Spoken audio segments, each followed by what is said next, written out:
Pronto, agora sim, professora. Bom dia, tudo bem? Como vai? Bom dia, professor Carlos. Tudo bem? Hoje é um dia muito especial. Hoje é um dia onde nós vamos poder dar a conhecer um pouco daquela grande temática, né? Uma temática muito importante que nós, como profissionais da saúde, muitas vezes deixamos por fora. Uma temática que eu acho, né, que todos nós temos que ter em nossos conhecimentos, em nossos cérebros, para após que tudo isso seja aplicado em nossos pacientes, ou por que não, com nós mesmos, né? Falando um pouco sobre você, professora Maria Fernanda, falar bastante, apesar de que seja contrário às palavras, né? Porque a professora Maria Fernanda tem um currículo muito grande, muito rico. Estamos falando de uma nutricionista dietista, que é especialista em saúde, nutrição e alimentação infantil. Tem um mestrado em ciências aplicadas à pediatria, tem um doutorado em nutrição e atualmente está fazendo pós-doutorado em fisiologia e nutrição. Tem múltiple experiência você, né, professora, dentro da pesquisa clínica? Sim, Carlos. Já estou há quase 17 anos no mercado, né? Então, tanto como pesquisadora, como docente e como atuando em nutrição clínica, minha experiência já é de quase 2 décadas. É assim mesmo. Além que a professora Maria Fernanda Naufel é a vice-coordenadora acadêmica de todo o Instituto Universitário Vivesano, sobretudo e com foco principal no idioma português. É por isso, professora Maria Fernanda, que, bom, já fica a palestra sua, assim que vamos ouvir muito atentos, vamos ficar aqui de olho e de ouvidos, para poder prestar toda a atenção em você e poder aprender muito hoje dessa aula tão maravilhosa. Muito obrigada, Carlos, pela apresentação. Vocês estão enxergando direitinho, então, minha tela? Posso Sim, começar? podemos. Bom, pessoal, muito bom dia. É um prazer muito grande estar aqui com vocês para falar sobre um tema que é novo dentro da nutrição, mas não por isso menos importante. É um tema que hoje em dia a gente vem explorando cada vez mais e a gente vem observando quão estreita é a relação entre o sono e a nutrição. Então, eu acho que a gente está começando agora a nossa estrada dentro da nutrição e sono. Já existe, né, a Associação Brasileira do Sono há muito tempo, mas só agora, esse ano, que a nutrição está entrando dentro do conselho. Eu sou representante do Conselho de Nutrição dentro da Associação Brasileira do Sono, nesse biênio que vai 2022-2023, porque a nutrição, e aí a gente está tentando expandir esse conhecimento para nutricionistas e outros profissionais da saúde, da importância da nutrição dentro do sono. E hoje, então, eu vou fazer um resumo grande de como vai ser o nosso curso. Vou passar aqui um conteúdo para vocês também, mas como o conteúdo é muito grande, eu vou passar mais resumidamente. O grande conteúdo, né, onde a gente se aprofunda mais em como o nutricionista deve abordar o sono e nessa importância da relação entre o sono e a nutrição, dá para se aprofundar mais dentro do curso, que começa agora dia 30 de março. Então, vamos lá? O professor Carlos já me apresentou, né? Bom, então a primeira coisa que eu queria mostrar aqui para vocês é que, como eu disse, o sono e a nutrição, até há muito pouco tempo atrás, era muito pouco estudado, não se sabia da estreita relação entre o sono e a nutrição.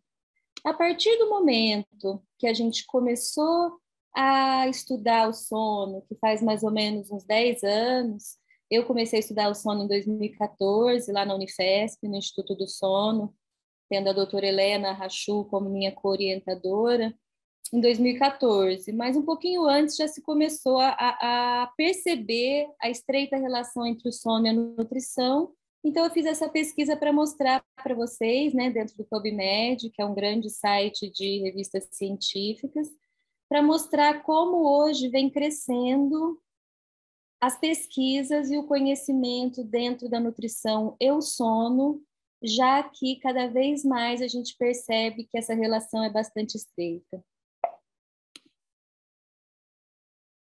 Além das 7 aulas que vão ter no curso, que a gente vem já mostrando nas nossas redes sociais, a gente decidiu colocar também uma aula única sobre crononutrição, porque a gente viu que os alunos, que os nutricionistas profissionais são muito interessados nessa parte de crononutrição. Então, eu já tinha, lógico, colocado esse conteúdo dentro das aulas, mas como a gente percebeu que o interesse pelo tema era muito grande, a gente resolveu colocar uma aula única, uma aula bônus, que está muito bonita, sobre crononutrição, metabolismo e jejum intermitente. Então, vai ser uma aula bônus no curso, e eu vou explicar um pouquinho o que é isso, o que é crononutrição e a relação com o nosso metabolismo e jejum intermitente. Para saber o que é crononutrição, antes a gente precisa saber o que é cronobiologia, porque a crononutrição vem da cronobiologia. Cronobiologia, então, vem do grego, cronos, tempo, bios, vida, logos, estudo. Portanto, a cronobiologia estuda os ritmos e fenômenos físicos e bioquímicos que ocorrem de maneira periódica, ou seja, ela estuda os nossos relógios biológicos. Dentre esses relógios biológicos, o mais estudado, o mais importante é o ritmo circadiano. E o que é o ritmo circadiano? Ele é o ritmo que o nosso corpo tem a cada 24 horas. Então, cerca de dia, cerca de um dia, cerca de 24 horas. E esse é o ritmo que o nosso corpo mais costuma seguir. Então, o ritmo circadiano é o nosso ritmo fisiológico, que o nosso corpo está mais adaptado, digamos assim. E tentar respeitar o ritmo circadiano, o ritmo biológico, aumenta a produtividade do ser humano em diferentes aspectos. E como é que o nosso corpo regula o ritmo circadiano? Como é que ele regula o dormir e acordar, né? E todo o funcionamento do nosso corpo de acordo com esse ritmo circadiano.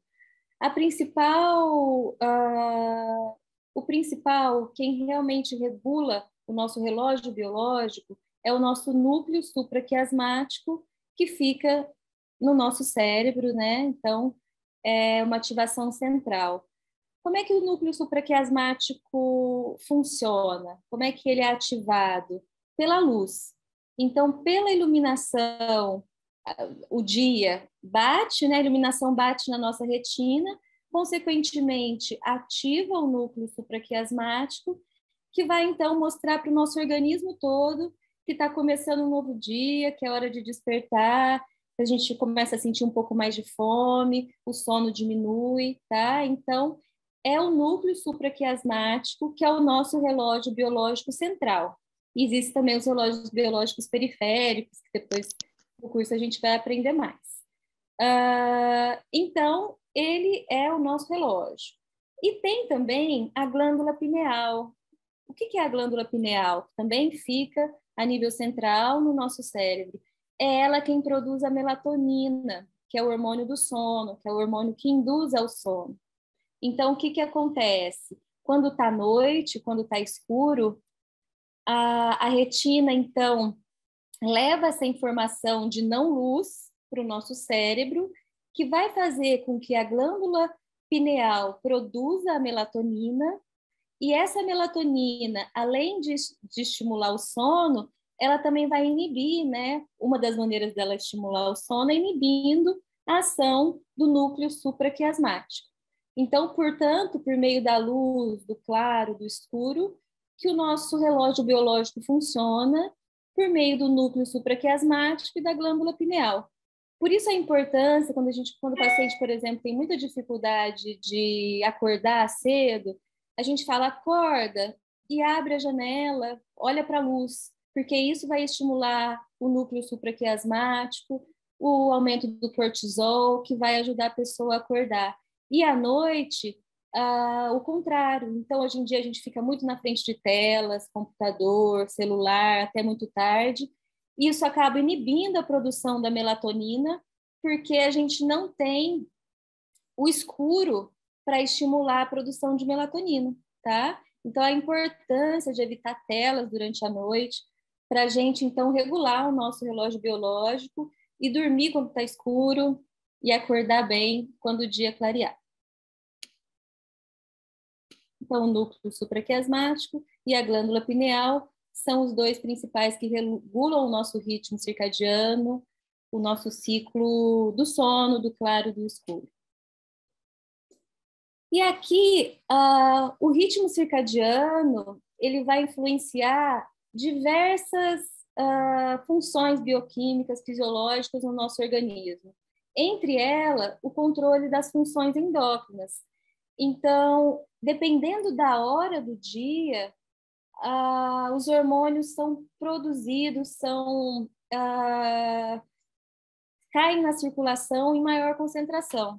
Tá? Então, por exemplo, a insulina. Lógico que não é só à noite, né? A gente produz insulina durante o dia todo, principalmente quando tem maior consumo de glicose, o nosso corpo vai produzir a insulina para captar essa glicose. Mas o pico de secreção de insulina é às 5 da tarde. O pico de secreção de adiponectina, que é um hormônio relacionado a diabetes tipo 2, que controla o apetite também, é à 1 da tarde. A melatonina, o pico de secreção de melatonina, né, e de liberação para circulação, é perto da meia-noite para induzir ao sono. Já o cortisol, que é o hormônio que vai acordar a gente, testosterona também, o pico é lá para 7 da manhã. Então, a grelina, que é o hormônio da fome, a gente libera em maior quantidade quando já está clareando o dia. A leptina, que dá saciedade, é no início da noite, para manter a gente dormindo e para a gente não sentir, né? Porque se a gente sentir muita fome durante a noite, a gente acorda, tá? Então, para a gente ver aqui, uma das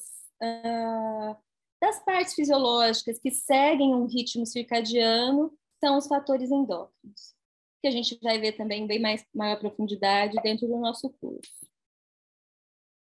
Então, com relação à insulina, né, tem secreção de ritmo diurno, então a produção da insulina é maior durante o dia mesmo. À noite, a secreção de insulina diminui, então às vezes a gente tem uma glicemia um pouco aumentada durante o sono, e isso é normal, é porque a insulina não está sendo produzida com tanta efetividade como ela é produzida durante o dia, tá?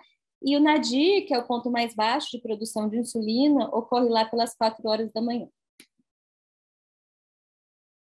Bom, então, o que a gente chama de cronotipo, que seria o ideal para o ritmo circadiano, é o cronotipo matutino.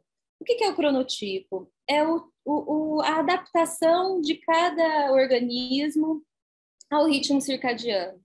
E qual que é o cronotipo matutino? É aquela pessoa que acorda cedo e dorme cedo. Aquela pessoa que acorda com fome, ela tem picos de melatonina no começo da noite, então ela consegue ter uma indução do sono no horário correto. Ela normalmente não precisa de despertador para acordar, ela consegue acordar com o clarear do dia. É uma pessoa que, nutricionalmente falando, tem menos tendência ao ganho de peso, tá? A gente consegue controlar melhor as refeições, né, nos horários adequados, seguindo a crononutrição. O vespertino, ele é aquele paciente, é aquela pessoa que acorda tarde e dorme tarde.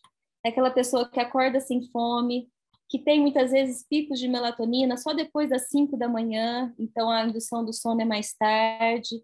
E essas pessoas têm uma tendência a ter um consumo alimentar noturno aumentado e, consequentemente, tendem ao ganho de peso e à obesidade. São pessoas que a gente tem um pouco mais de dificuldade para controlar a alimentação, tá?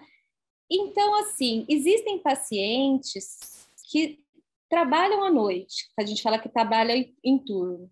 esse paciente não tem muito como a gente resolver esse problema, né? Então, a gente tenta adequar a alimentação dele, a gente vai ver junto no curso com maior detalhes, adequar a alimentação dele dentro do que ele segue ali, que ele tem que estar acordado durante a noite. Então, a gente fala, olha, faz uma bela refeição às 10 da noite, depois, durante a noite mesmo, a madrugada, tente não comer, somente uma fruta, uma água, mas evite excessos de comida durante a noite.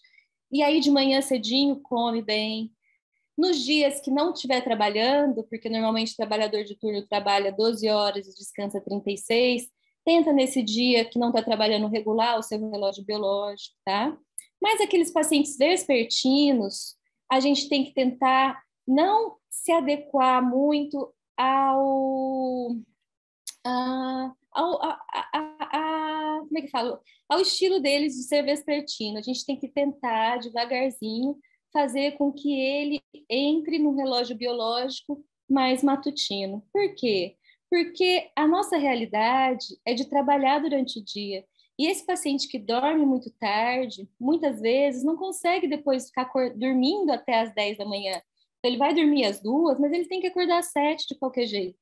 Então, ele vai ter privação de sono, isso a gente vai ver que vai levar a ganho de peso, a distúrbios de humor e muito mais. Então, os pacientes vespertinos são os pacientes que não estão com o relógio muito adaptado à rotina do dia a dia, que é trabalhar durante o dia e dormir à noite, acabam ficando durante a madrugada acordados e tem consequentemente, muitos efeitos colaterais de ser vespertino, tá? Então, esses pacientes a gente vai ter que trabalhar, tentar diminuir de hora em hora o horário que ele dorme, colocar uma refeição mais leve durante a última refeição, para que ele sinta fome no café da manhã, tentar ensinar eles que o café da manhã é importantíssimo, então deve-se fazer o café da manhã, não precisa começar com um grande café da manhã, mas colocar para eles todo dia o café da manhã, né, alguma coisa para eles começarem a comer naquele horário que é o adequado,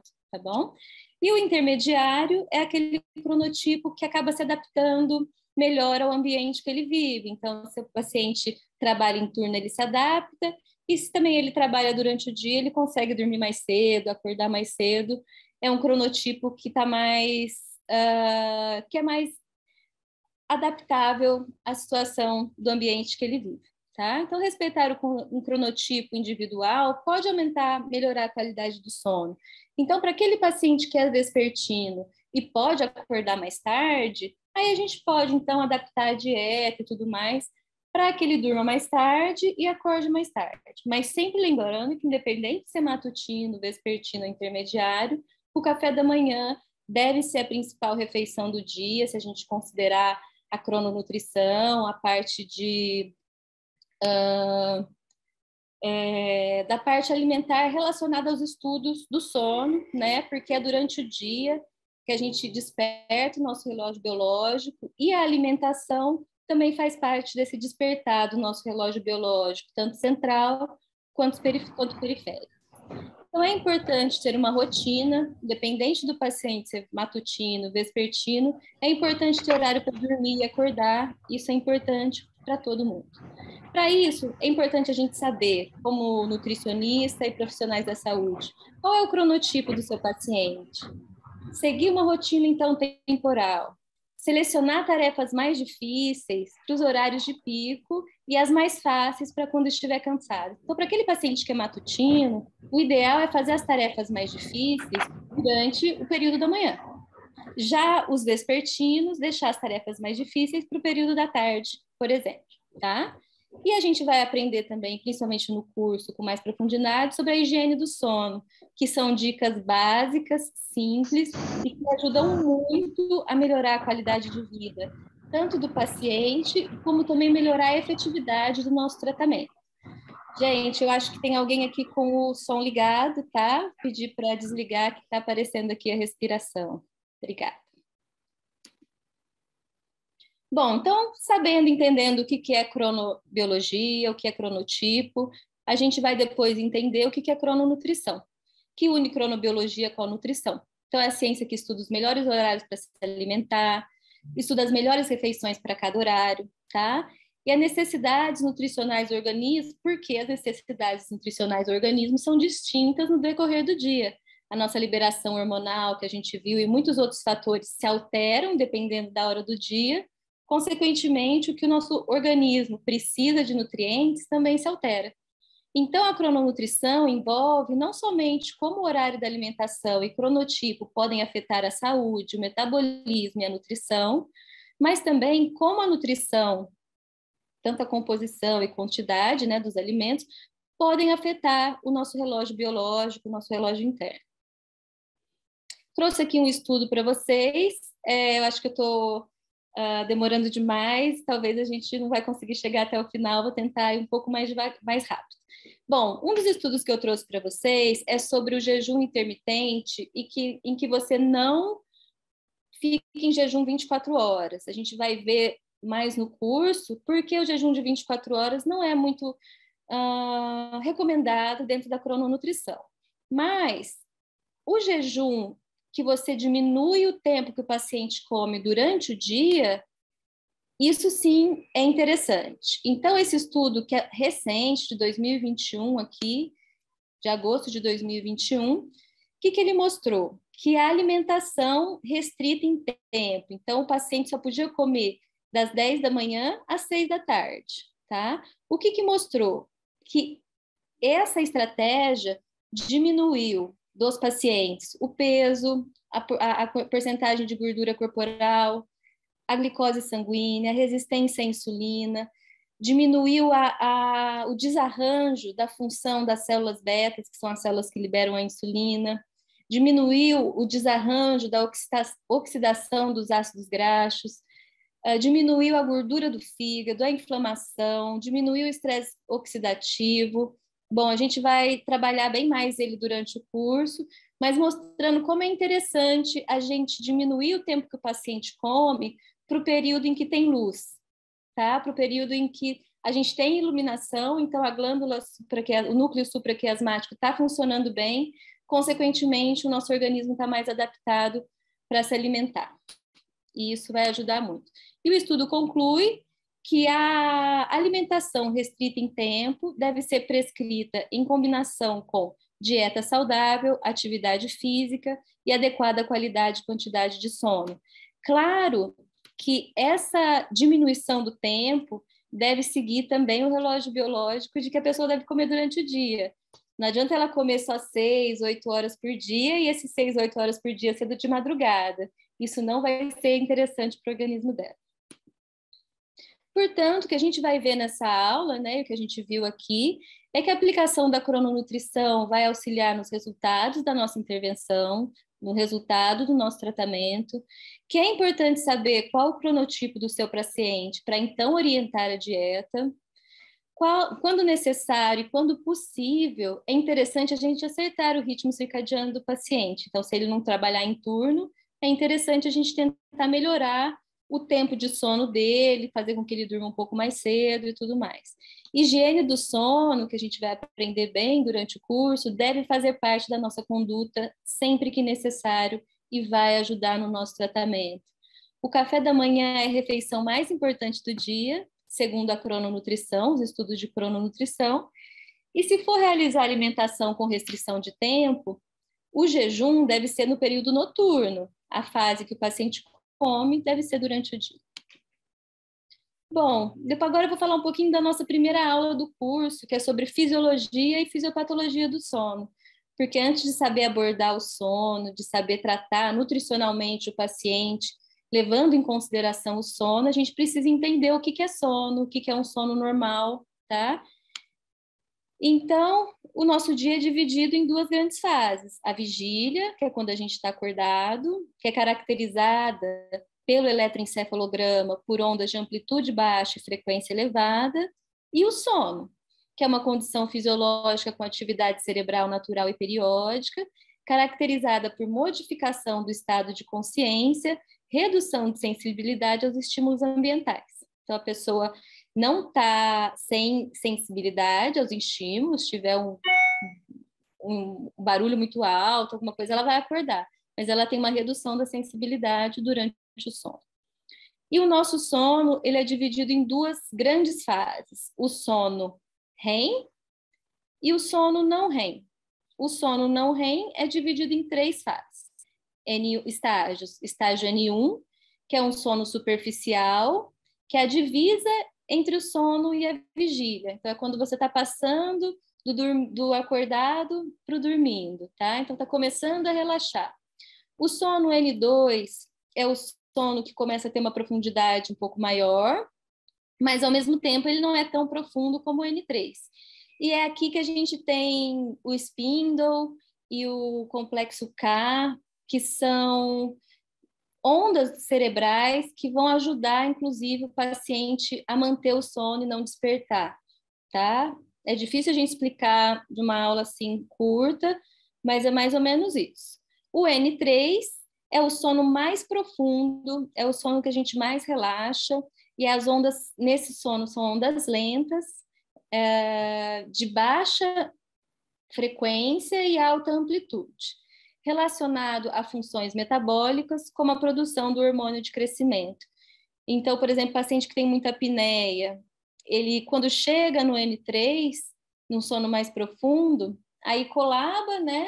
Ele tem a hipóxia e desperta, tem microdespertares. É um tipo de paciente que não percebe, mas dorme, dorme e nunca descansa. Por quê? Porque ele está sempre em sono superficial, não atinge sono profundo e não relaxa, não descansa como deveria, e ao mesmo tempo as suas funções metabólicas pioram, porque a gente precisa dormir bem e passar por todos os ciclos para que a nossa função metabólica funcione adequadamente.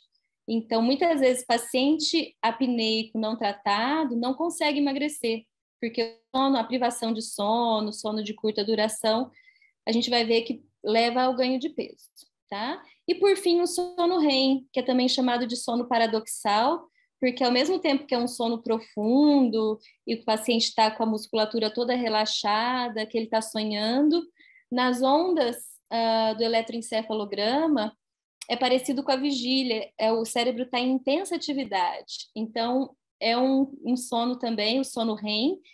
REM quer dizer, é a sigla para Rapid Eye Movement, que é o movimento rápido dos olhos, que é uma das maneiras da gente ver pela polissonografia que o paciente está em sono REM, porque ele tem um movimento rápido dos olhos.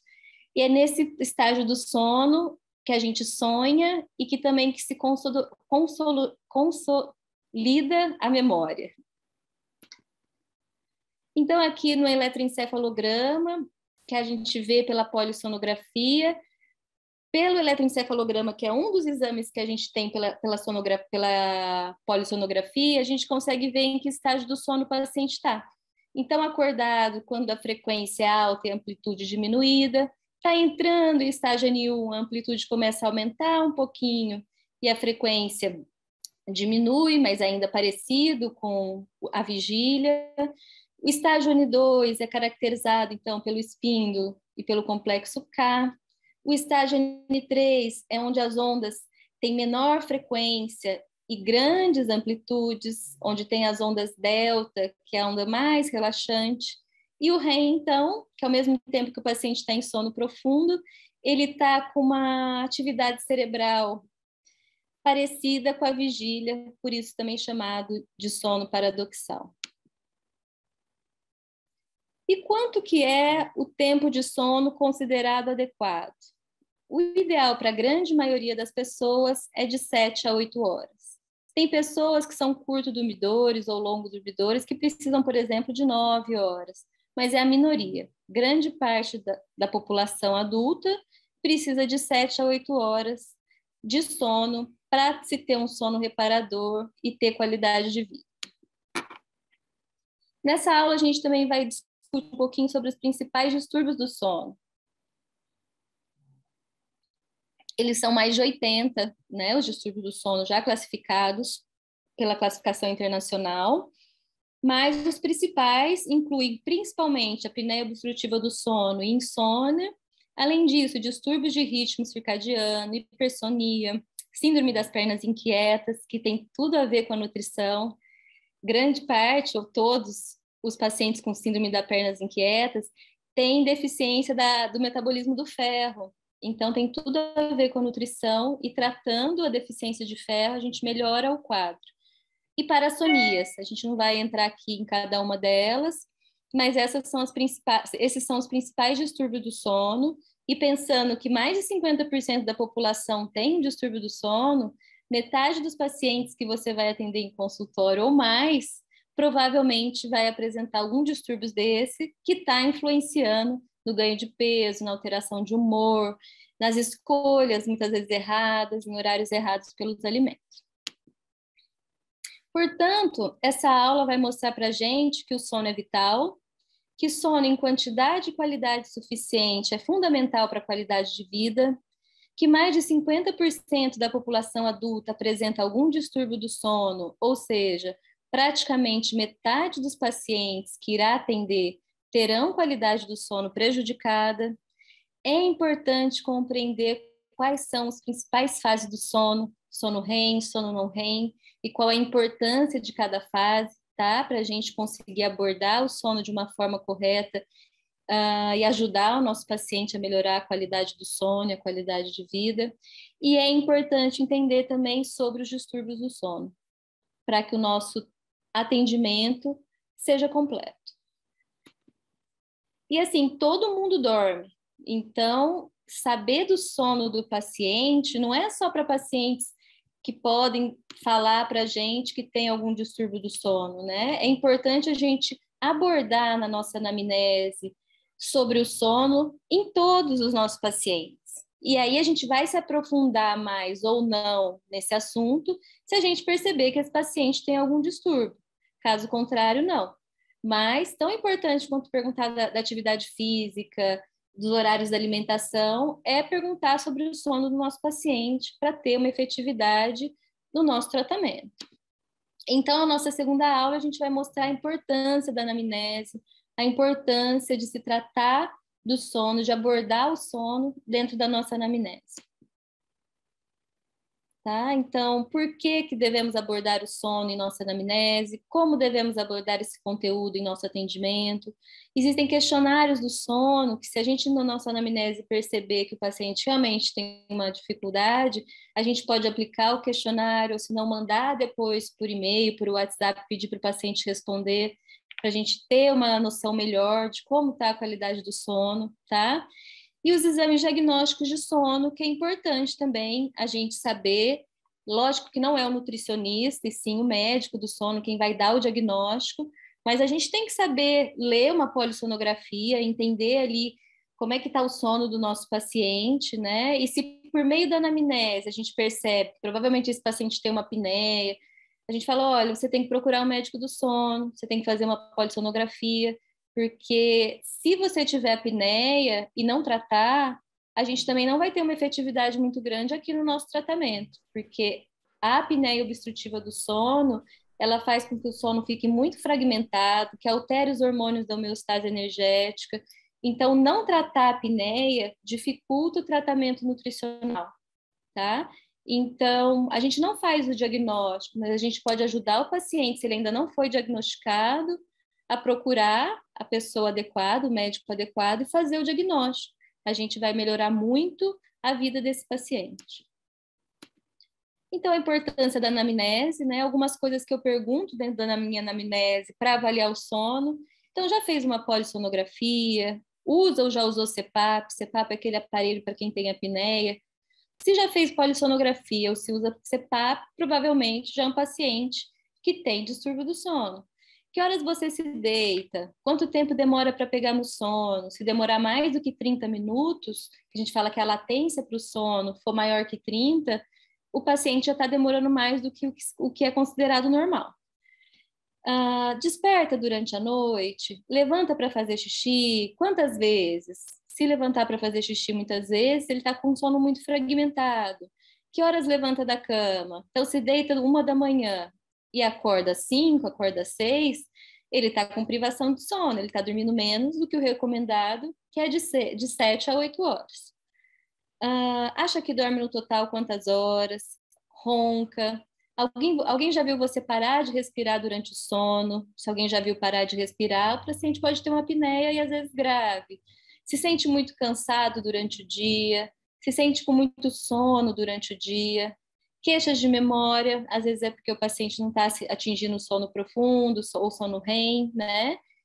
Se é muito ansioso, os pacientes, distúrbios de sono e de humor também são muito relacionados. Paciente ansioso, deprimido, tende a ter uma piora na qualidade do sono, e qualidade do sono ruim aumenta a incidência de ansiedade e depressão, tá? Uso de medicamentos, então o paciente fala que dorme super bem, aí você vai ver ele usa medicação para dormir.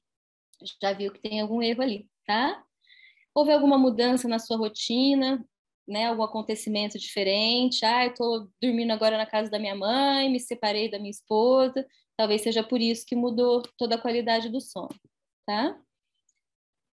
Saber o horário que o paciente tem maior apetite vai ajudar a gente a descobrir qual é o cronotipo dele também. Qual o horário da sua última refeição? A gente tem que fazer a última refeição 2 a 3 horas antes de dormir. Saber do peso, claro, se houve alteração no peso no último ano, quando pesava um ano atrás. O IMC, né? Aí é coisas básicas para nutricionista, seria mais para uma pessoa que não é nutricionista nesse caso. Saber, então, tanto o peso total do paciente, quanto se ele tem obesidade abdominal. E uma coisa importante, que é uma das principais maneiras um dos principais fatores de risco para a apneia obstrutiva do sono, é a circunferência cervical. Então, o paciente que tem circunferência cervical aumentada tem muito mais chance de ter apneia obstrutiva do sono, e a perda de peso é fundamental para o tratamento da apneia, para diminuir a circunferência cervical e diminuir a hipóxia que o paciente tem durante a noite, tá? E aí tem as recomendações, a gente vai ver direitinho depois na aula também, né, no curso, quais são o ideal para cada paciente, mas em média a mulher não deve ter mais do que 35 centímetros de circunferência cervical e o homem não pode ter mais do que 40. Se tiver 40 ou mais para homem, 35 ou mais para mulheres, é um fator de risco aumentado para a apneia obstrutiva do sono. Então, aqui, falando sobre a circunferência cervical. Dentro do curso, a gente também vai entender de alguns questionários que podem ser aplicados para a gente observar melhor como está a qualidade do sono do nosso paciente. Então, tem o Epworth, tem o IGE, a gente vai ver todos eles, e entre eles tem o índice de qualidade de sono de Pittsburgh, que ele é mais completo, né? Ele é maior, e ele é interessante para a gente avaliar a qualidade do sono como um todo, tá? Então, ele avalia a qualidade do sono subjetiva, de forma subjetiva, claro, é um questionário, não é uma polissonografia, ao longo do último mês, a partir de 7 domínios. Então, ele vai avaliar a qualidade subjetiva do sono, a latência do sono. Latência do sono é quanto o paciente demora para dormir. Latência do sono REM é quanto o paciente demora para chegar em sono REM. Latência do sono REM a gente só consegue ver por meio da polissonografia. Duração do sono, eficiência do sono, distúrbios do sono, uso de medicamentos para dormir e disfunção diurna, aquele paciente, ele vai avaliar se o paciente se sente muito cansado, por exemplo, durante o dia. E dentre os exames, né, que avaliam a qualidade do sono, o principal, o padrão ouro para avaliar e para diagnosticar a grande maioria dos distúrbios do sono, mas não a insônia não é só a polissonografia sozinha que vai diagnosticar, mas a grande maioria é por meio da polissonografia, tá? É o principal e o mais completo, o exame do sono, e ele envolve em um único exame, que acontece durante uma noite inteira, inúmeros testes que são realizados simultaneamente. A polissonografia é um exame muito bonito, que tem vários resultados interessantes para a gente trabalhar. Ele vai avaliar, então, ele vai fazer o exame, então, de eletroencefalograma, que vai avaliar as ondas cerebrais, como a gente viu, para saber em qual estágio do sono o paciente está. Vai avaliar o eletrooculograma, então o exame de eletrooculograma vai saber se o paciente está com movimento rápido dos olhos ou não, consequentemente vai ver se o paciente está em sono REM ou sono não REM. Eletrocardiograma vai avaliar a parte cardiovascular. A oximetria de pulso, que vai mostrar a taxa de oxigenação do sangue do paciente durante o sono. Movimentos tóraco-abdominais também são avaliados para avaliar se a apneia é central ou se é a apneia obstrutiva do sono. Avalia o fluxo oronasal para saber se a respiração do paciente é por via nasal ou é pela boca. Eletromiograma para avaliar a parte muscular.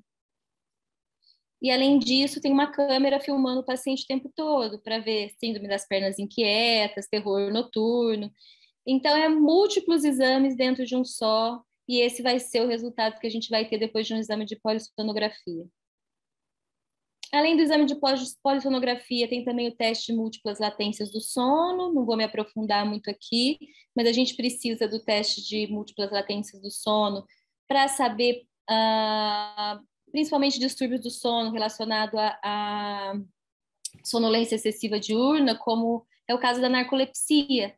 Ele vai avaliar aqui o SORREMs, que é assim, se o paciente entra em sono REM de uma forma muito rápida, né? E aí, se ele tiver 2 ou mais SORREMs, juntando com o da polissonografia, é uma das principais características para o diagnóstico da narcolepsia, tá? Então, ele é um teste que acontece logo após a polissonografia, na manhã seguinte à polissonografia, e vai ajudar.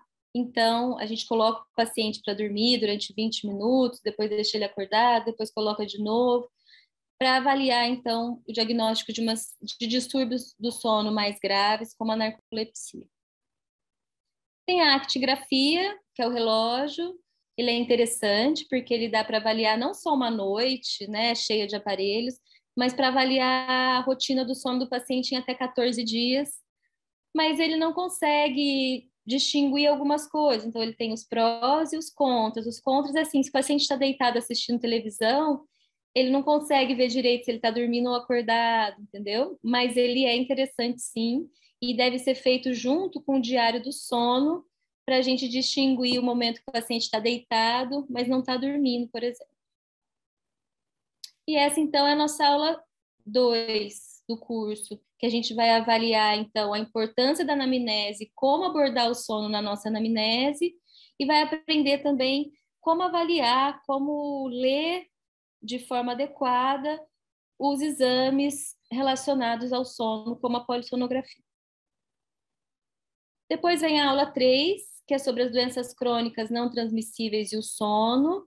Então, como a gente viu dentro da primeira aula de coronanutrição, o sono e o despertar, o nosso ciclo biológico, ele é regido, né, pelas 24 horas. Então, o sono de qualidade vai ser fundamental para o bom funcionamento de todo o nosso corpo. E quando não funciona bem, ele está estreitamente relacionado com o aparecimento de doenças crônicas não transmissíveis, tá? Então, aqui só uma figura, né, que mostra de novo o núcleo supraquiasmático e a glândula pineal, mas que o claro e escuro, o nosso ritmo circadiano, ele vai adequar, quando a gente tem um sono de qualidade, ele vai adequar o nosso organismo por completo, incluindo a parte cardiovascular, hepática, o pâncreas, o tecido adiposo e também o trato gastrointestinal. Então, uma relação muito estreita é entre os distúrbios do sono e a obesidade. Quando a gente tem distúrbios do sono, a gente tende ao ganho de peso excessivo e a procurar alimentos mais ultraprocessados e hiperpalatáveis. Então, eu vou trazer uma revisão sistemática aqui para tentar explicar um pouquinho para vocês o porquê dessa estreita relação entre privação de sono e a obesidade. Quando o paciente tem a privação de sono, ele tem alteração dos hormônios do apetite. Ele tem aumento da grelina, que é o hormônio que dá fome e que diminui o gasto energético, e ele tem redução da leptina, que é o hormônio que diminui o apetite e acelera o metabolismo e aumenta o gasto energético. Então, a privação de sono vai levar à alteração desses hormônios da homeostase energética E, além disso, ele vai aumentar a oportunidade de comer. O paciente passa a noite inteira acordado com a geladeira ali na frente. Se ele estivesse dormindo, ele não ia comer. Como ele está acordado e com os hormônios alterados, ele vai aumentar a ingestão alimentar, tá? Então, altera os hormônios da homeostase energética. Então, paciente que dorme pouco, aumenta a fome, aumenta a oportunidade de comer, consequentemente, vai aumentar a ingestão calórica desse paciente. Ao mesmo tempo, diminui o gasto energético, né? Porque o paciente vai ter alterações dos hormônios que regulam, que fazem a termorregulação. E, além disso, aumenta a fadiga. Então, o paciente está sempre muito cansado, além de se exercitar menos, quando ele está acordado, ele faz menos atividades diárias, ele fica mais irritado, ele está sempre muito cansado. Então, o paciente tem aumento da ingestão calórica e redução do gasto energético, consequentemente, está mostrando aqui nessa revisão sistemática o porquê que privação de sono leva à obesidade. Então, a conclusão desse estudo foi que sono de curta duração aparece como fator independente, então, independente de outros fatores, a estatística mostrou que ele está associado ao ganho de peso, especialmente na população jovem, porque também a população jovem está com alteração de sono mais agravada do que a população mais idosa. É adultos jovens, né, no caso. A apneia obstrutiva do sono, a mesma coisa. O paciente que tem apneia obstrutiva do sono, ele tem mais obesidade e tem mais privação do sono. A gente acabou de ver que a privação do sono leva à obesidade. O paciente apneico, como eu disse, ele passa a noite inteira em sono superficial. Ele pode dormir 10 horas, que ele vai continuar cansado, porque toda vez que ele entra em sono profundo, ele tem a hipóxia e tem microdespertares. Então, o paciente com apneia tem obesidade por ter também privação de sono. Tem muito apetite e baixa atividade, né? Se exercita pouco. Então, por isso a importância do nutricionista saber sobre os distúrbios do sono, porque se o paciente dele tiver apneia e não for tratada, muitas vezes a obesidade a gente não vai conseguir ter efetividade no nosso tratamento, e isso não é culpa nossa e nem do paciente. É porque ele não descobriu um distúrbio que está levando ao ganho de peso, que se não tratado, a gente não vai conseguir tratar também a obesidade. A apneia, a obesidade e tudo mais, vai levar também a várias disfunções metabólicas, né, como a dislipidemia, aumento da proteína C reativa, então aumento da inflamação corporal, aumento da gordura visceral. Ok? É muito conteúdo, então eu estou passando rápido para mostrar para vocês de uma maneira geral a relação entre a nutrição e sono, tá? Mas as aulas estão aprofundadas no nosso curso, porque aqui eu não consigo passar tudo em uma horinha só. Então, a gente viu que o sono, o distúrbio do sono, leva ao ganho de peso. Mas nesse estudo, que foi o primeiro estudo do meu doutorado, que a gente publicou na menopause, a gente viu que o peso também aumentado vai levar a distúrbios do sono. Então, a apneia obstrutiva do sono leva à obesidade, a obesidade leva à apneia, né? E a insônia também leva à obesidade, a obesidade leva à insônia. É um ciclo vicioso e grande parte da nossa população tem distúrbio do sono. Por isso a importância de, quando tratar o peso, a gente saber do sono do paciente, porque se não tratar distúrbios do sono, a gente não vai ter efetividade no tratamento do peso e vice-versa. Então, nesse nosso estudo, a gente avaliou a associação entre obesidade e distúrbios do sono em mulheres na pós-menopausa. E o que a gente vê aqui pela tabela? A gente fez polissonografia de noite inteira em todas, né? E a única diferença que a gente observou aqui foi nas mulheres não obesas comparadas com obesas, foi com relação à apneia obstrutiva do sono, distúrbios respiratórios. Mas o que a gente vai avaliar juntos no curso é que, quando a gente vai ver, a eficiência do sono de ambos os grupos não está adequada, elas passam muito tempo em sono superficial e menos tempo do que o necessário em sono profundo, tá? Então, a gente vai discutir que ambos os grupos também não são eutróficos. Mulher na menopausa, muito ganho de peso, a gente não conseguiu um grupo de eutróficos. Então, ambos os grupos estão acima do peso.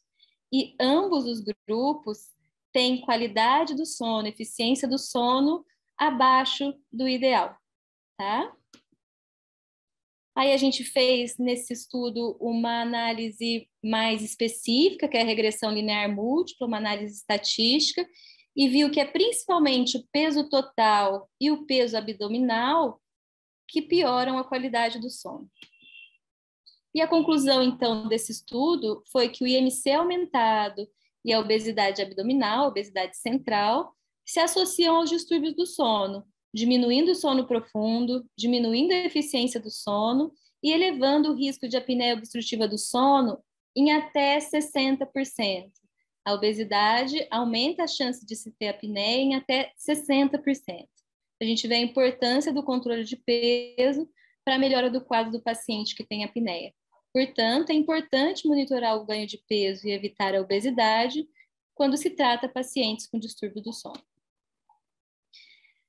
Além do ganho de peso, o sono ele vai influenciar em todas as doenças crônicas não transmissíveis.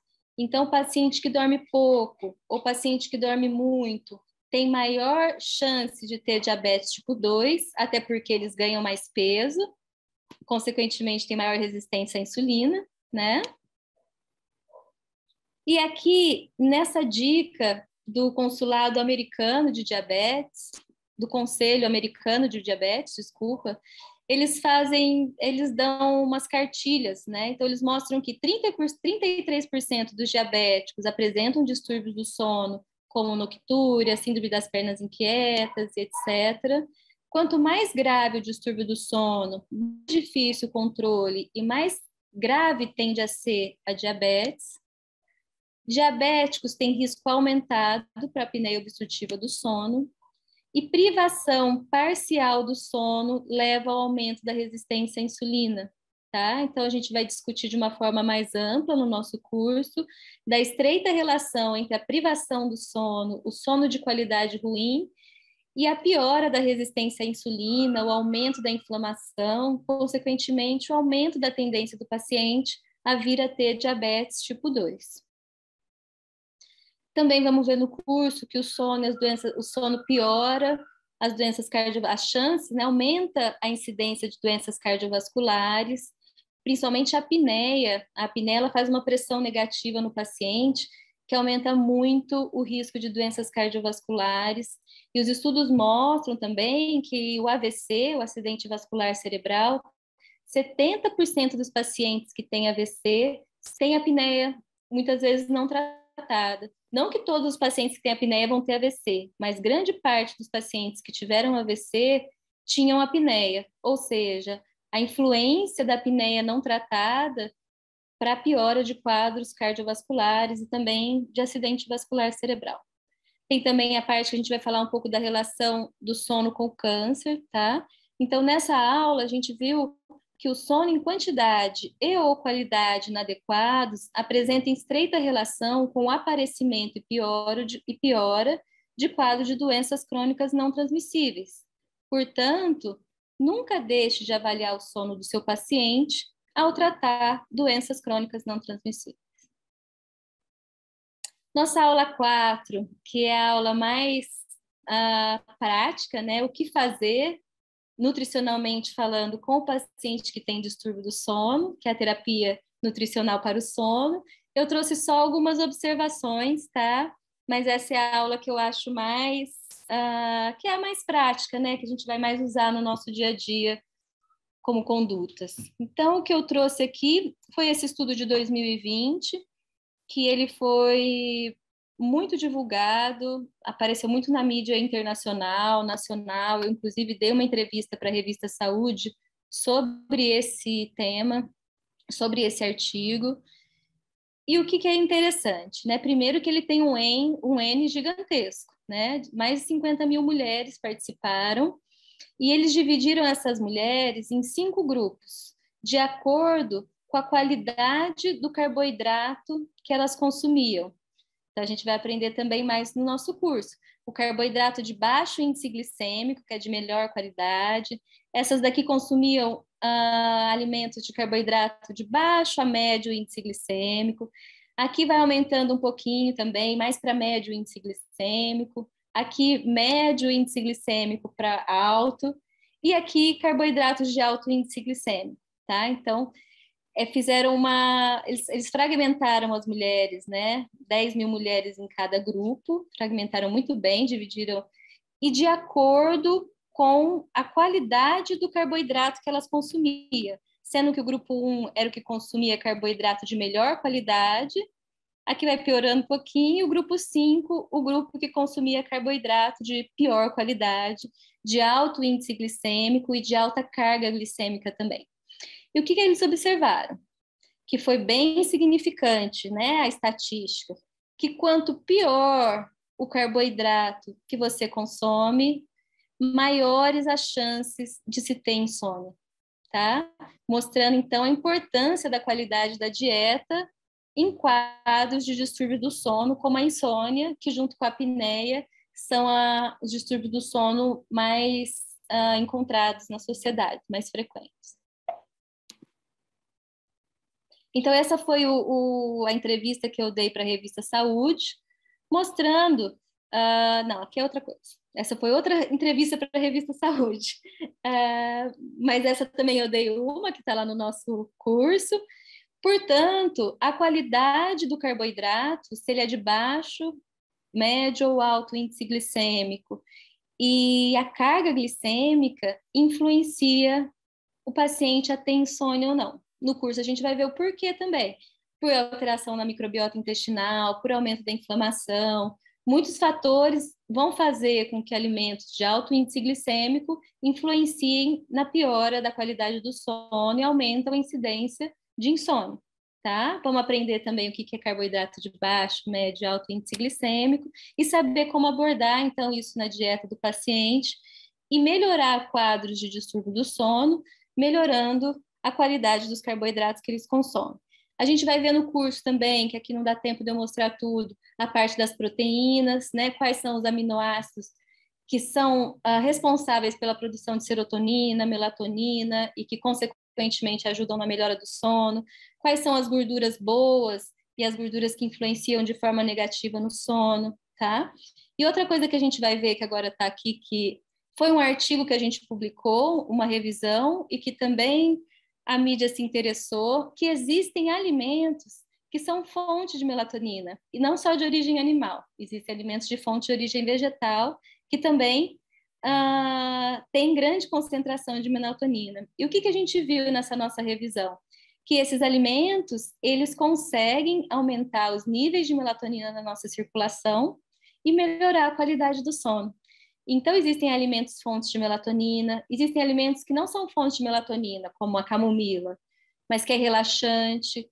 Então, e com esses alimentos, a gente tem estratégias para ajudar a melhorar a qualidade do sono do nosso paciente também, tá bom?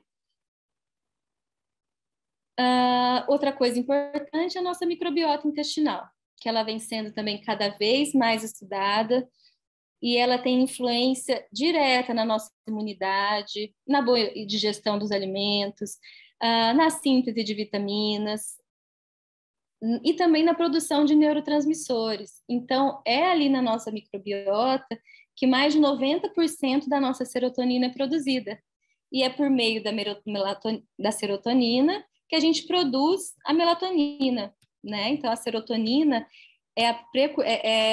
a gente precisa da serotonina para a produção de melatonina. Portanto, uma boa microbiota, ela é fundamental para a boa produção de serotonina e pela serotonina ser precursora da melatonina, para se ter também uma boa produção da melatonina, que é o hormônio que vai induzir ao sono.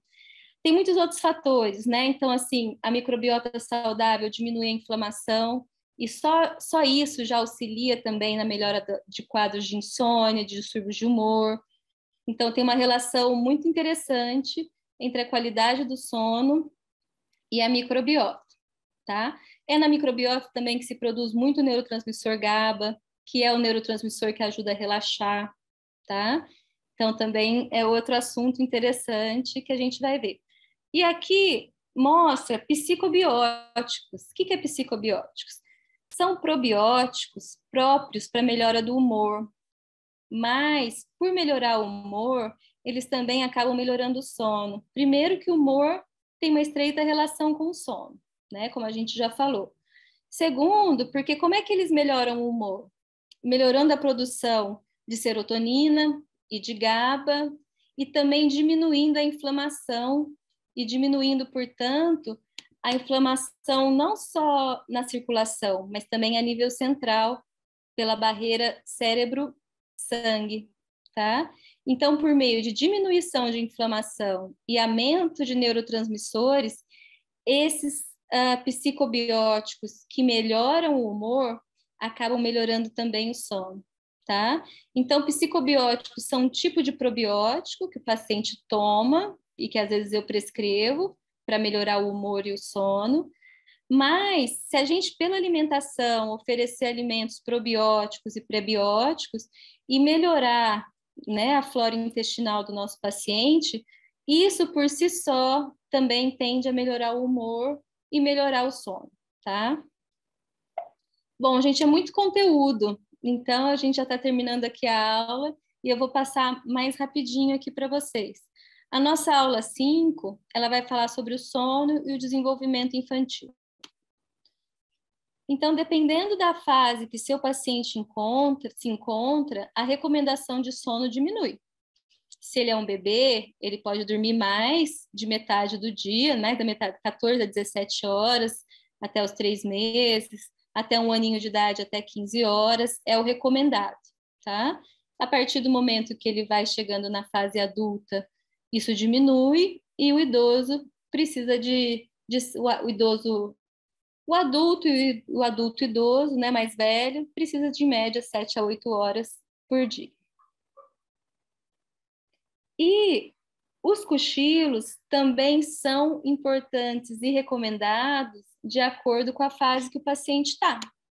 Então, se o paciente é o recém-nascido, ele vai ter vários cochilos durante o dia e à noite o sono é fragmentado, ele ainda não se adequou à cronobiologia, ao ritmo circadiano. A gente vai ver no nosso curso, é muito legal, que o leite materno já vai ajudar o nenê a entrar num ritmo circadiano adequado. E aí tem outras discussões, porque o leite materno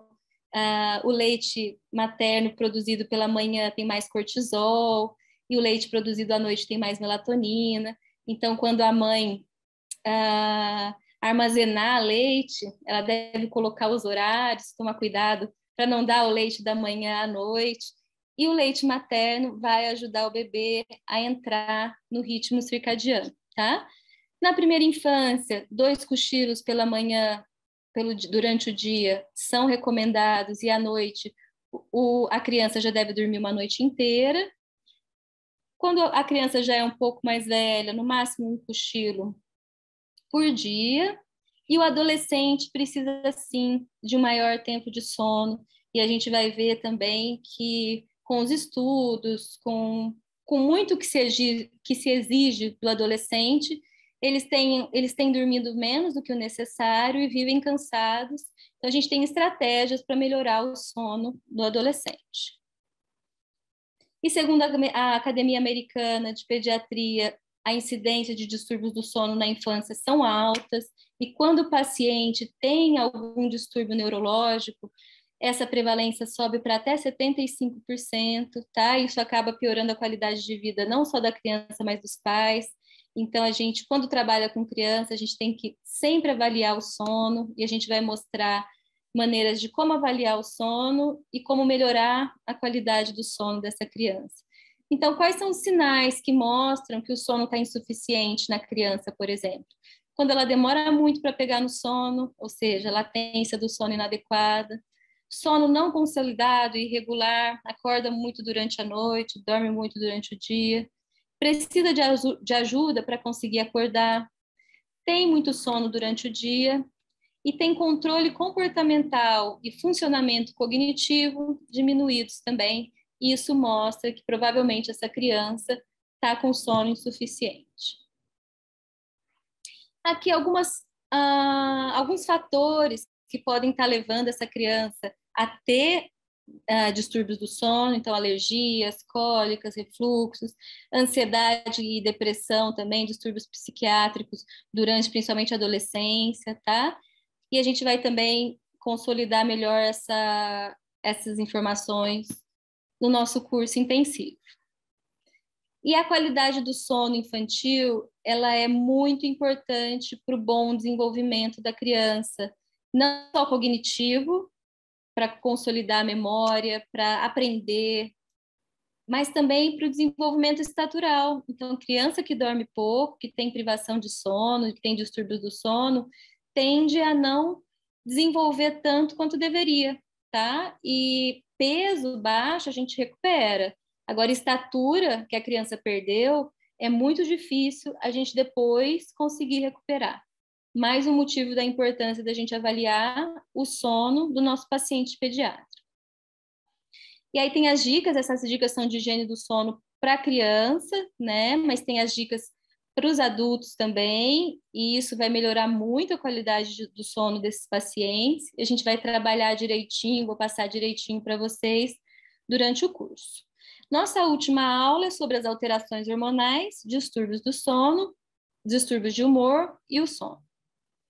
Então, como a gente falou aqui já na aula, tem uma estreita correlação entre esses três fatores, os distúrbios do sono, com os distúrbios do humor e com a parte tanto de peso quanto das escolhas alimentares. E por que essa relação? Porque tudo está ali no mesmo lugar, né? Nos estudos do meu doutorado, que eu vou mostrar aqui bem rapidinho, só vou passar, a gente viu que a leptina e a grelina, que são os hormônios do apetite, elas alteram o humor. E o que a gente viu também aqui? Que o sono de curta duração alteram esses hormônios. E esses hormônios não são só encontrados no hipotálamo, na região do apetite, mas também em regiões do cérebro relacionadas ao humor. Portanto, quando a gente altera um, a tendência é alterar o outro. Então, o paciente que tem distúrbio do humor, ele tende a ter distúrbio do sono e acaba também, muitas vezes, descontando na alimentação. Então, sono, humor e apetite são muito interligados e quando a gente avalia um, a gente nunca pode esquecer de observar se o paciente também não tem algum dos outros fatores. Então, se a gente está avaliando compulsão alimentar, a gente tem que avaliar possíveis distúrbios de humor nesse paciente, que compulsão alimentar, por exemplo, está muito relacionado ao humor, mas também o distúrbio do sono, tá?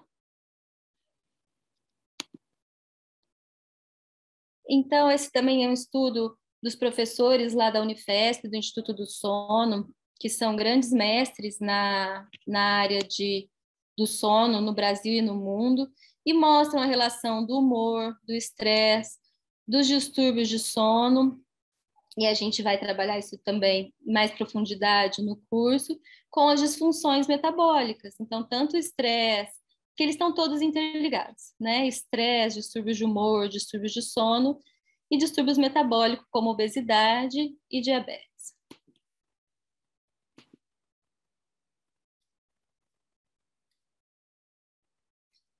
Nesse estudo do meu que também faz parte do meu doutorado, que a gente publicou em 2021, a gente mostrou que a grelina acilada se associou com a severidade de depressão, então mostrando que os hormônios da homeostase energética influenciam no nosso humor.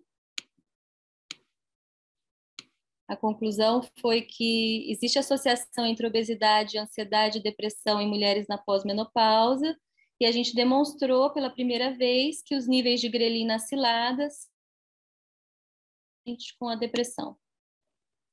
E nesse outro estudo nosso, que também foi publicado na menopausa, a gente observou que a resistência à leptina se associou à piora da saúde mental. Então, o que eu quis mostrar aqui é a relação, né, o que a gente vai aprofundar nessa aula, é a estreita relação entre a nutrição, os distúrbios do sono e os distúrbios do humor.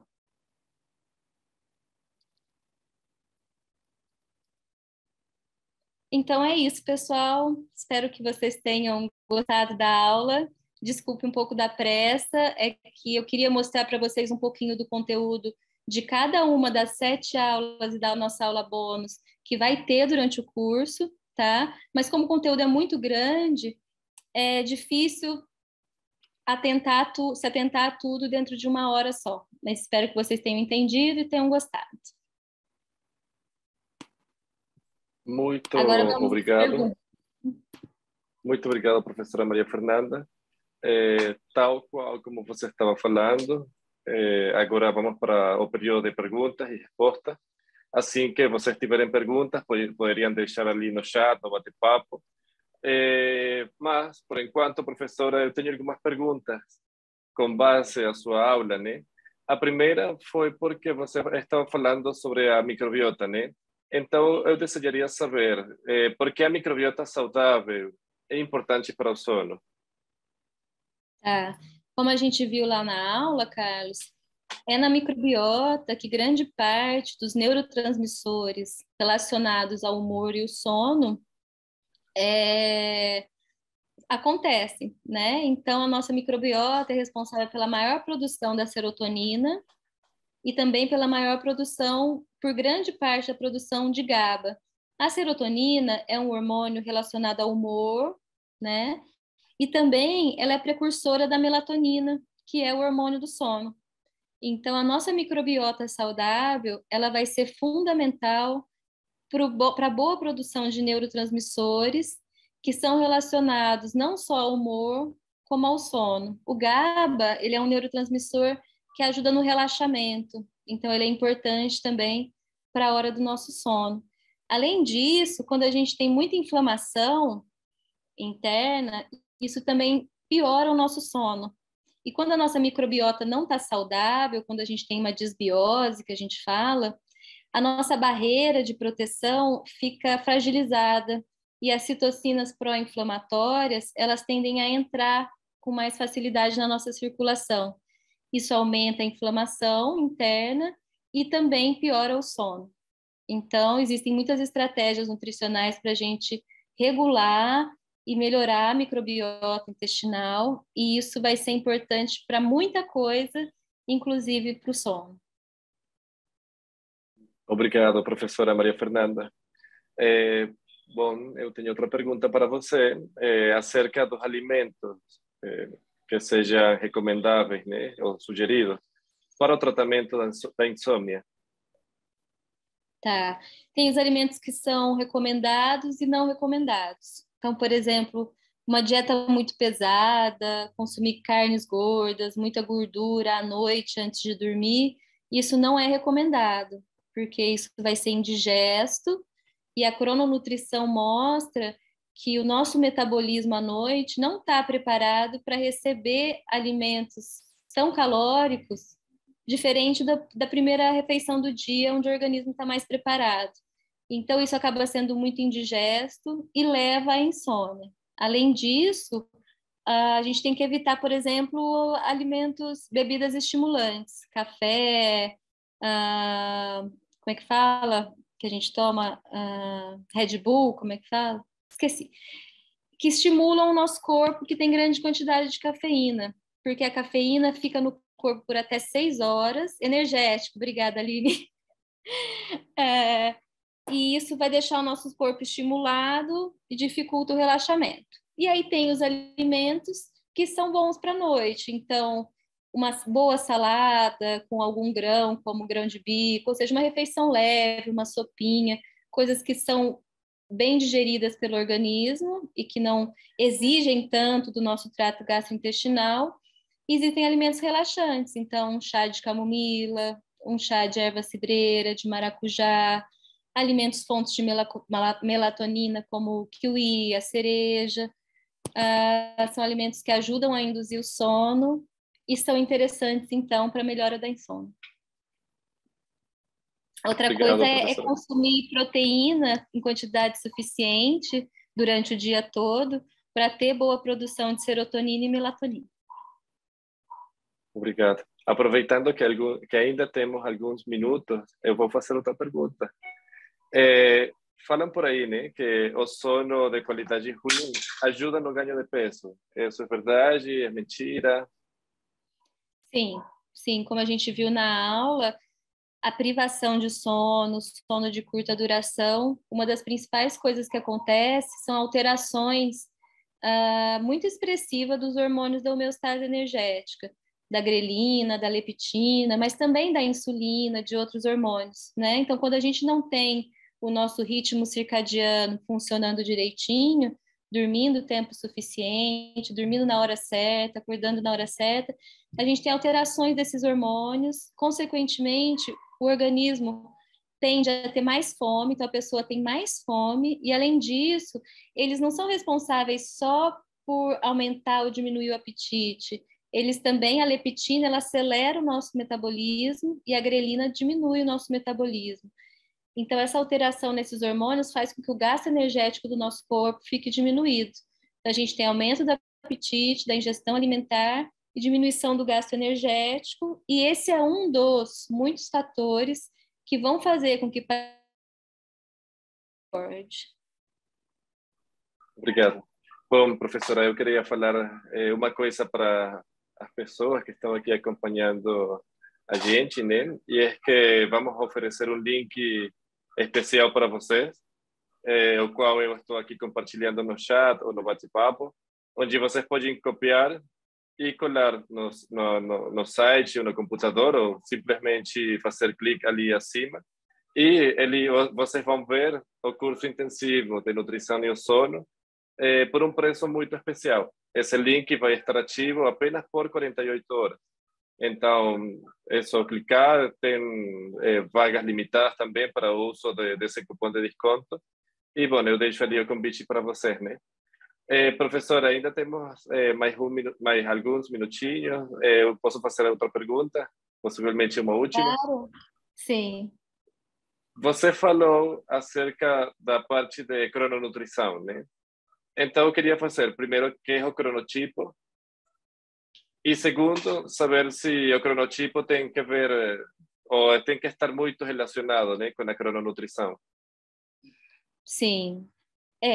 Então, assim, tem o cronotipo matutino, que é aquela pessoa que dorme cedo e acorda cedo. Esse é o cronotipo que mais se adequa à nossa realidade de trabalho e tudo mais, né? Essas pessoas costumam acordar mais cedo, elas não precisam de despertador para acordar, elas têm mais fome durante a primeira refeição do dia, que é o café da manhã. Então, elas seguem mais o que a crononutrição observa pelas pesquisas, que é o mais saudável, que é se alimentar bem durante o dia, enquanto tem luz, e que nosso núcleo supraquiasmático está ativado, e tendem a ter mais sono e comer menos durante a noite. E isso é o ideal, tá? Então, para quem é vespertino, que dorme mais tarde, tende a acordar mais tarde, tem dificuldade para acordar cedo, essas pessoas, elas tendem a comer menos durante o dia e mais durante a noite. E isso, fisiologicamente, nosso corpo não está preparado. Então, essas pessoas tendem a ter. Eu vi até que foi uma pergunta do Instagram, né? Que as pessoas pediram lá, né, para a gente comentar. Essas pessoas tendem a ter um ganho de peso mais aumentado, porque elas não seguem o que a crononutrição observa pelos estudos, que fisiologicamente o nosso organismo pede, que é comer bem durante o dia e reduzir, parar de comer durante a noite, tá? Então, o ideal é a gente não a gente se adaptar ao organismo do paciente, mas sim tentar fazer com que o paciente se adapte à nutrição mais adequada, que é comer bem durante o dia. Tem aquela frase que fala que a gente tem que comer, tomar café que nem um rei, comer que nem almoçar que nem um príncipe, jantar que nem um plebeu, é mais ou menos assim. A primeira refeição tem que ser bem farta, sempre saudável, né? O almoço pode ser um bom almoço, mas o jantar deve ser leve. Acho que eu Muito respondi. obrigado. Ali o Rafael, professora, envia a pergunta sobre a melatonina, né? Ele fala que é muito comum. Ele pergunta sobre a segurança, né, da melatonina enquanto ao uso. A melatonina ela é um hormônio, né? Ela demorou muito para ser liberada pela Anvisa no Brasil, muito mesmo. Os brasileiros costumavam comprar fora e trazer, porque só o ano passado a Anvisa liberou em pequenas concentrações.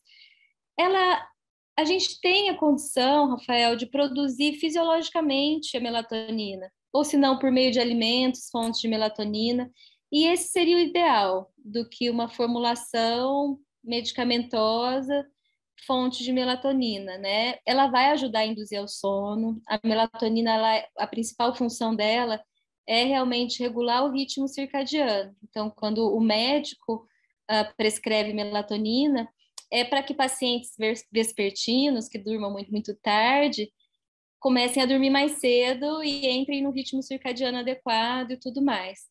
Agora, o nutricionista, eu não prescrevo melatonina, né? Acho que não. E a gente pode tentar melhorar a qualidade de produção de melatonina do paciente. Então, aumentar o consumo de aminoácidos, fonte de triptofano, né? De alimentos fontes de triptofano para aumentar a produção de serotonina, diminuir a iluminação à noite, então ensinar o paciente que muita tela vai levar ele a bloquear a produção de melatonina, então à noite tem que fazer uma leitura, colocar uma luz noturna, fazer relaxamento, outras atividades que vão induzir a produção de melatonina e induzir ao sono. Muito obrigado. Muito obrigado, professora. Obrigado, Rafael, pela pergunta também. O Rodrigo envia a seguinte pergunta também. Ele gostaria de saber sobre o fato de algumas pessoas dormirem bem pouco e ainda terem, aparentemente, boa saúde e condições normais para passarem no dia e executar atividades do dia a dia. Sim, tem pacientes que a gente fala que são pacientes curto-dormidores. O que a gente não pode é achar que todo mundo é curto-dormidor, porque isso é raro, tá? Mas ele pode ser um curto-dormidor. O que é um curto-dormidor? Aquele paciente que não precisa de muito sono para ficar bem durante o dia. Então, o organismo dele não precisa de tanto sono quanto a maioria de nós. Então, se ele dormir, por exemplo, 6 horas por dia, já é o suficiente. E uma das maneiras da gente saber que ele é curto dormidor é quando ele sempre dormiu pouco, mas sempre está bem disposto, os exames estão adequados, está tudo tranquilo. Então, esse paciente pode ser considerado curto dormidor, mas é raro. O mais fácil é que ele esteja em privação de sono. Mas se no caso, como você falou, ele está super bem, bem disposto, sempre foi assim, ele é um caso de paciente curto dormidor e aí tá ok.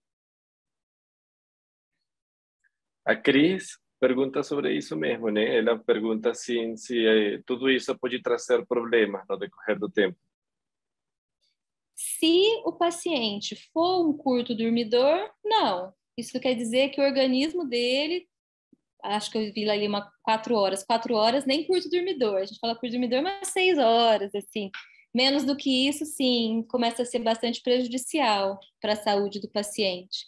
E em casos raros, tá? Porque senão aí todo mundo vai achar que é curto dormidor. Em casos raros, se ele é realmente, tem todos os critérios que levam a gente a achar que ele é um curto dormidor, a longo prazo, ele dormir 6 horas por dia não vai trazer consequências negativas, como para a maioria dos pacientes traria. Obrigado. A Patrícia, bueno, ela agradece primeiro, né, pela aula, pela que é muito esclarecedora, com certeza foi assim.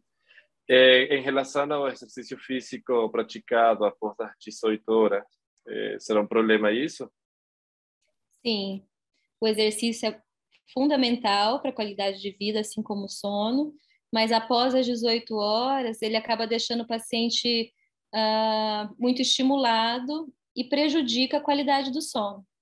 Então, o ideal é se exercitar 4, 5 vezes por semana, porém antes das 18 horas. Obrigado, muito obrigado. Bom, vamos ver se alguém mais tem alguma pergunta ou algum outro comentário.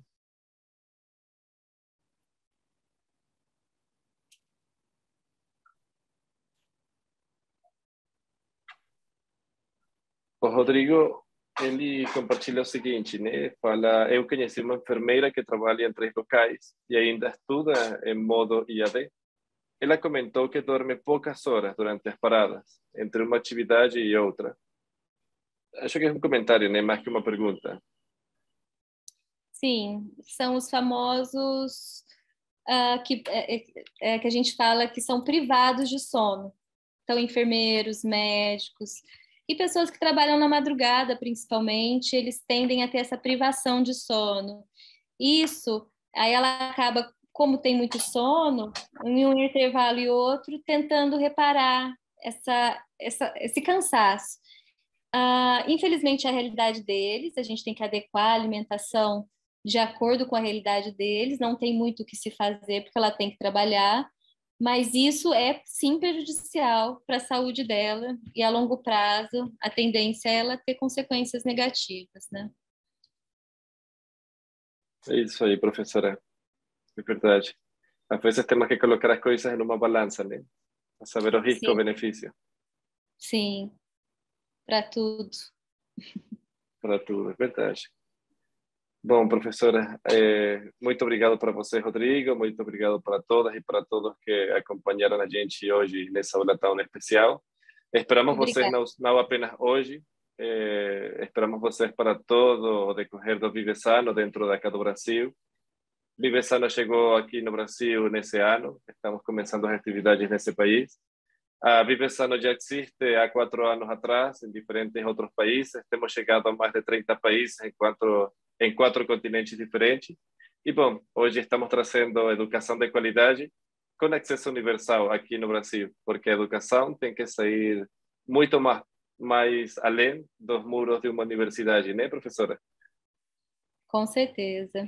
A Vivessano chega com muita tecnologia diferenciada, né, para trazer um ensino de qualidade a longa distância, EAD. É isso aí. Pronto, daqui a pouco vamos vir com alguma surpresa. Eu falei pronto em espanhol, mas não é pronto. É daqui a pouco. Tá certo. Então, tchau, foi um prazer estar aqui com vocês. Encontro vocês no curso intensivo. É isso aí. Daqui a pouco nos vemos de novo, professora. Tchau, tchau. Tchau.